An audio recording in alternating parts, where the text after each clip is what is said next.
really understanding the evaluation of failure.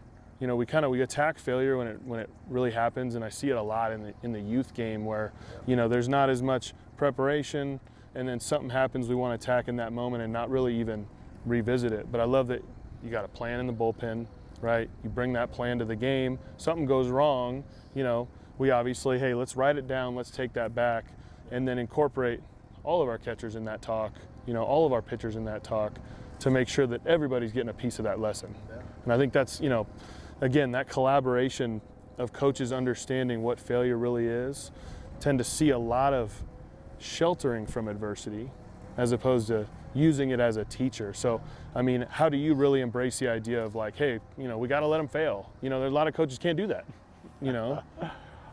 I think, and you're right, it's a great question. It stretches from 29 years old to 9 years old. Failure is the best thing. I heard a news story the other day. A lady was voted worst mother in the country because she let her 9-year-old ride the subway as an exercise to teach him how to handle himself in New York.